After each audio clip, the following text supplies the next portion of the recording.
5 teams that, after we've heard all the media days talk through talking season, the talk is they're going to end up being better than we thought they were going to be before it started. Means nothing. Talking season means nothing.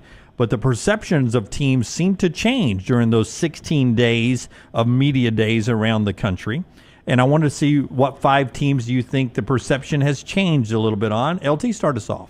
I mean, these are kind of obvious, but I'll start with Texas A&M. Maybe not obvious for A&M, but people start to talk about Elko's ability to coach. Jimbo kind of tapped out towards the end, knew the end was inevitable. A&M's got Jimbo's roster with a better coach. People are talking about A&M could be a sleeper to make a college football playoff. Miami, there was a lot of hype going into it, but when people really start to look around the ACC and who's going to win the ACC with what they've got coming in with Cam Ward and in year 3 for Mario Cristobal, Ole Miss, the narrative now is they finally have the horses up front. They can do it on the offensive line, the defensive line. They didn't have that in the past. This is Lane Kiffin's best roster. Oregon. We knew Oregon was going to be good, making the transition to the Big Ten.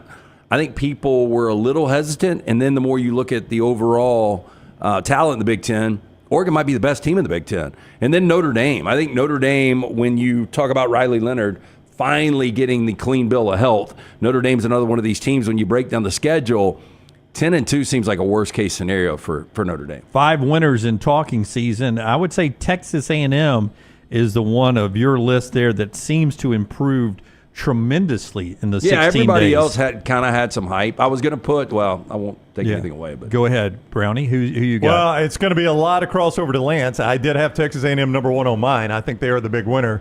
The big difference between mine and Lance is I'm going to add Colorado. I think Colorado, it seems like they never leave talking season. Seems like they're always in talking season. Yep. And now this summer you've had people talk about them competing for the Big 12 championship, which I find insane. Yeah. But there are a lot of people that think Colorado could compete for the Big 12. I mean, we talk on the show that they're fighting to win 4. Yeah. But now in talking season, they're the EA Sports game all of a sudden comes out and they're really good in that game, which we proved is not very good. And then boom, you've got people talking about them winning the Big 12. It makes no sense.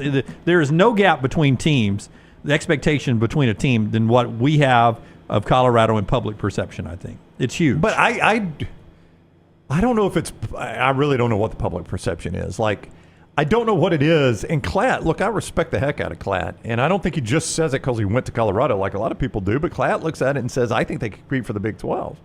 And he's not alone in saying stuff like that. I think the general consensus is what we say is that they're going to go – like if we did a national vote, I think the national vote would be 3 or 4 wins. Well, I would just say this. I think the Big 12 is going to be much improved. Colorado's offensive line giving up 52 sacks last year was horrendous. How Shedeur Sanders stayed upright was a miracle.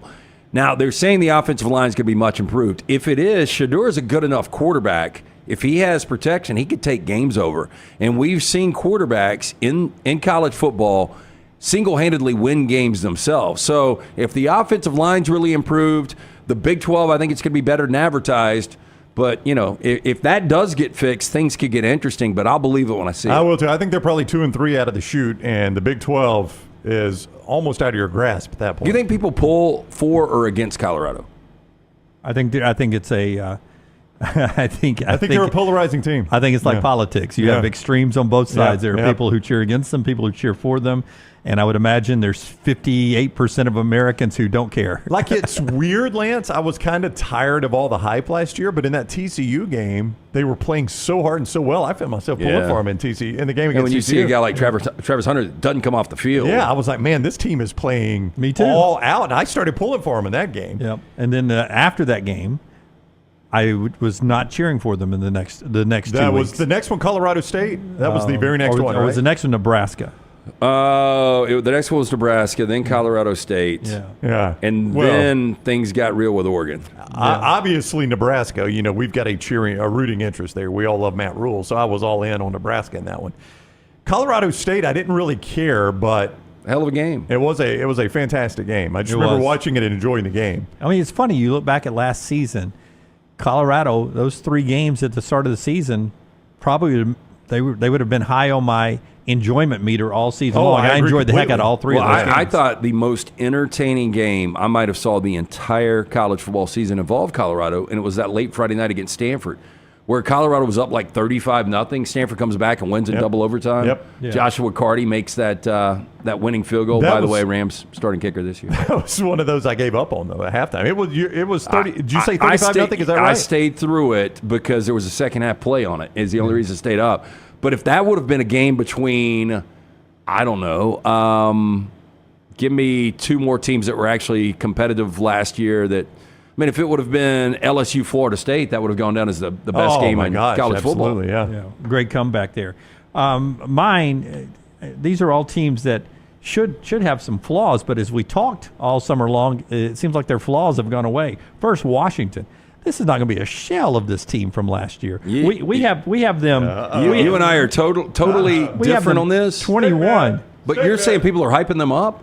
They've talked them into being a not a contender, but like a 9-win team. I think it's been talked the other way, personally, because, Washington, a team that played for the national championship, when Jed Fish spoke last week, they've lost 21 of 22 starters. Yeah, exactly. They've got 42 new faces there. So I think when the media heard that, they're like, we got no expectation for Washington. Virginia Tech, they've been talked into ACC championship contender. I think they're this going to be year. good. Yeah. USC, they've got to show us some defense, right, at some point? I haven't heard anything about USC. I think most people think USA. They were picked sixth. Oh, Alabama's replaced the greatest coach of all time, and we were acting like they're shooing for the playoffs.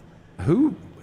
We were saying You got really dehydrated when you were gone, didn't you? I'm telling you, I did. Nobody's And talking SMU. Washington, SC, or Alabama. I was talking last week with Luke about how underrated Alabama is. That's true, yeah. Where is Alabama underrated? Well, for the first They're time, going to be number 4 in the AP poll when they come out. You tell me the last time Alabama was third coming out of SEC Media Days. Saban. Yeah, but they're 4th in the nation.